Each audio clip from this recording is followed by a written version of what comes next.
Assalamualaikum warahmatullahi wabarakatuh. Halo sahabat Uang Bintang Channel dimana saja berada. Jumpa lagi nih di channel kebanggaan kita tentunya, yaitu Uang Bintang Channel, tempat berbagi seputar teknologi dan pendidikan.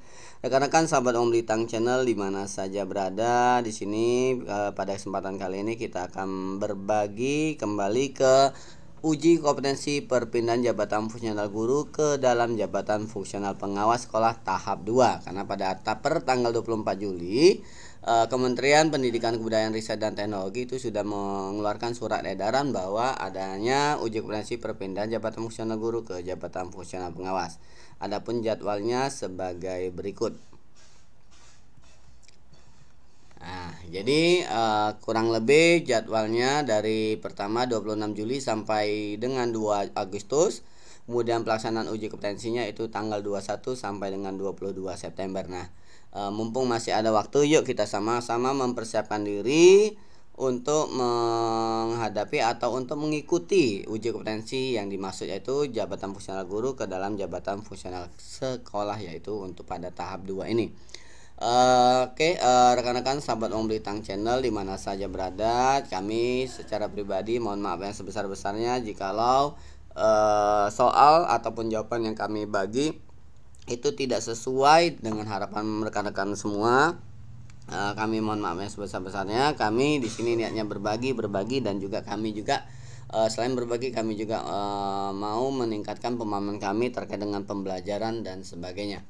Oke, sebelum dilanjut rekan-rekan, seperti biasa kita mohon bantuan untuk like, share, dan subscribe, karena dengan bantuan like, share, dan subscribe dari rekan-rekan semua, kami semangat dan terus semangat lagi. Dan kami berharap dan kita berharap semua mudah-mudahan channel kita, yaitu Uang Bintang Channel, bisa berkembang dan terus berkembang lagi sehingga manfaatnya bisa dirasakan oleh seluruh rekan-rekan di Nusantara. Amin ya robbal alamin. Oke, rekan-rekan sahabat Uang Bintang Channel, di sini kami ada 25 soal, mungkin kita bagi menjadi 3 part atau 2 part. Kita lihat waktunya. Di sini kami akan membacakan soal dan kemudian nanti kami seperti biasa memberi waktu sebentar, nanti kita baru memberikan jawabannya. Oke, kita mulai dari nomor 1. Pengawas sekolah memfasilitasi proses pengembangan program sekolah untuk menciptakan ekosistem belajar yang aman dan nyaman bagi guru dan murid dengan melibatkan seluruh komponen sekolah. Pernyataan tersebut merupakan indikator pengawas sekolah berdaya dari kategori A. Kepemimpinan, B. Kepemimpinan manajemen sekolah, maksudnya yang B. Kepemimpinan dan pengembangan sekolah, C. Kepemimpinan pembelajaran, dan D. Pengembangan diri dan orang lain. Oke, kita simak lagi soalnya.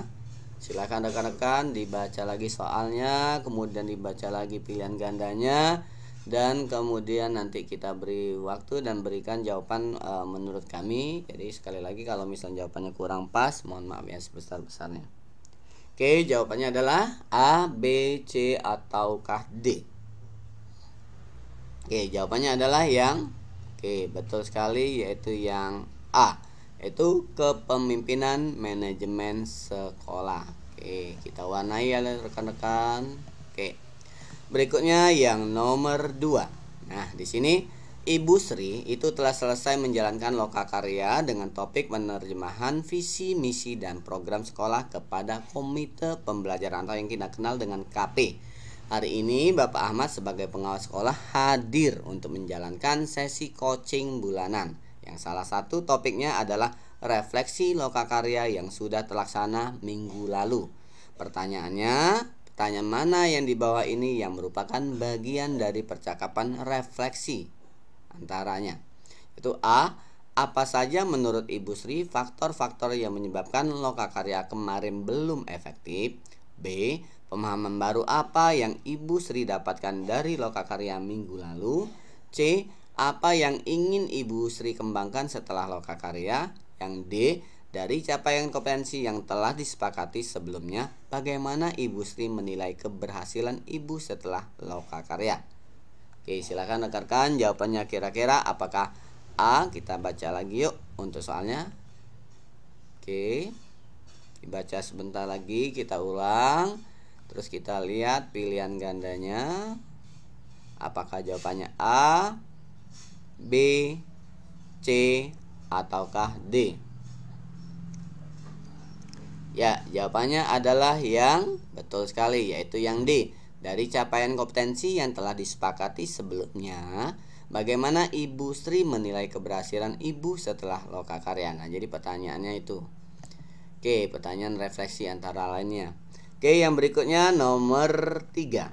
Seorang pengawas itu diminta pendapat oleh 2 orang guru dari sekolah yang berbeda terkait penyusunan tujuan pembelajaran. Oke. Berikut adalah potongan kalimat CP dari, atau CP itu masuk dari capaian pembelajaran, singkatannya ya rekan-rekan, dari bidang studi IPAS untuk fase C yang sedang dibahas oleh guru. Berdasarkan pemahamannya terhadap konsep gelombang bunyi dan cahaya, peserta didik mendemonstrasikan bagaimana penerapannya dalam kehidupan sehari-hari. Peserta didik mendeskripsikannya adanya ancaman krisis energi yang dapat terjadi serta mengusulkan upaya-upaya individu maupun kolektif yang dapat dilakukan untuk menghemat penggunaan energi dan serta penemuan sumber energi alternatif yang dapat digunakan menggunakan sumber daya yang ada di sekitarnya. SD Baru Tumbuh adalah sekolah swasta yang lokasinya dekat dengan area pertambangan batu bara dan perkebunan kelapa sawit. Orang tua siswa sebagian besar bekerja di area pertambangan dan perkebunan. SD Segara adalah sekolah swasta yang terletak di kaki gunung, mayoritas orang tuanya bekerja sebagai buruh tani. Lokasi SD Segara dekat dengan salah satu mata air yang jadi sumber kehidupan desa. Nah, pertanyaannya, manakah kalimat tujuan pembelajaran yang sudah memasukkan karakteristik sekolah secara spesifik di dalamnya? A. Siswa mengklasifikasikan jenis energi bunyi dan cahaya serta manfaatnya dalam kehidupan sehari-hari. B. Siswa menyelidiki peran dan hubungan timbal balik antara unsur dan dalam ekosistem pantai, hutan, dan rawa. C. Siswa menyelidiki area mata air sebagai salah satu sumber energi alternatif yang dapat dimanfaatkan melalui pengamatan. D. Siswa menganalisis perilaku manusia dan masalah di Jakarta yang mempengaruhi kestabilan ekosistem hutan. Oke, silakan rekan-rekan kita baca lagi yuk dari awal soalnya. Nomor 3 kita baca sepintas lagi. Oke. Kita coba baca CP ini untuk bidang studi IPAS fase C. Ya. Selanjutnya, oke, tadi ada 2 sekolah dan 2 sekolahnya yaitu SD Baru Tumbuh satunya dan yang satunya yaitu SD Segara. Oke. Nah, kita coba yuk dari CP tadi, kita coba yang jadi pertanyaan kira-kira kalimat tujuan pembelajarannya apa sih yang sudah dimasukkan karakteristik sekolahnya secara spesifik.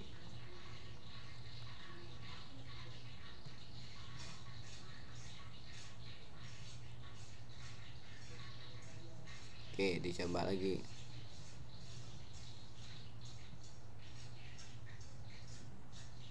Oke, jawabannya apakah A, B, C, ataukah D? Ya, jawabannya kalau menurut kami adalah yang A, yaitu siswa mengklasifikasikan jenis energi bunyi dan cahaya serta manfaatnya dalam kehidupan sehari-hari. Oke, kita lanjut yuk ke nomor berikutnya. Nomor 4. Saran yang sangat tepat yang dapat diberikan oleh pengawas sekolah terkait pengaturan alokasi waktu belajar proyek penguatan profil pelajar Pancasila atau yang kita kenal dengan P5 adalah sebagai berikut. A. Alokasi waktu disesuaikan dengan jumlah kelas paralel dari satu satuan pendidikan. Yang B, Yang B yaitu tema disisipkan dan tidak terpisah dari mata pelajaran. C. Diambil dari total jam pelajaran per mata pelajaran dalam 1 tahun ajaran dengan tetap terintegrasi dengan mata pelajaran tertentu. D. Dipisahkan sekian persen dari total jam pembelajaran per mata pelajaran per tahun dan dilakukan secara terpisah sesuai tema proyek yang ditentukan. Monggo rekan-rekan, yuk kita baca lagi yuk dari atas. Untuk alokasi waktu P5. Oke, apakah yang A? Apakah yang B? Apakah yang C? Apakah yang D? Oke, monggo nomor 4. Oke, kalau nomor 4 jawaban kami adalah yang D. Dipisahkan sekian persen dari total jam pelajaran per mata pelajaran per tahun dan dilakukan secara terpisah sesuai tema proyek yang ditentukan. Oke, nomor 5. Ketika pengawas sekolah melihat perilaku guru yang tidak terkendali atau pengawas sekolah memiliki prasangka buruk terhadap guru, pertanyaan empatik apa yang mana yang dapat diajukan pengawas untuk menghilangkan prasangka? A. Apa yang dirasakan orang tersebut? B. Semua jawaban benar. C. Reaksi seperti apa yang dapat menyulut atau menenangkan emosinya? D. Apa yang saya rasakan jika saya berada di situasinya? Oke, monggo nomor 5 rekan-rekan, jawabannya apakah A, B, C, atau D? Pertanyaan empatik untuk menghilangkan prasangka, kira-kira yang mana? Ya, nomor 5 adalah jawabannya yang D. Apa yang saya rasakan jika saya berada di situasinya? Oke, kita warnai dari dulu rekan-rekan. Kami rasa cukup sekian sampai nomor 5 dulu ya rekan-rekan, karena waktunya sudah hampir habis. Oke, terima kasih yang sebesar-besarnya atas support, doa, dukungan dari channel kami ini, dan semoga nanti untuk Ukom Jafung Guru ke Jafung pengawasnya diberi kelancaran, kemudahan, dan dinyatakan lulus ujiannya. Bagi rekan-rekan yang Ukom Guru maupun PPG, pretest PPG juga kami mendoakan sukses selalu buat rekan-rekan dan dinyatakan juga lulus untuk ujiannya. Terima kasih sekali lagi, mohon maaf apabila ada kesalahan. Kami akhiri. Wassalamualaikum warahmatullahi wabarakatuh.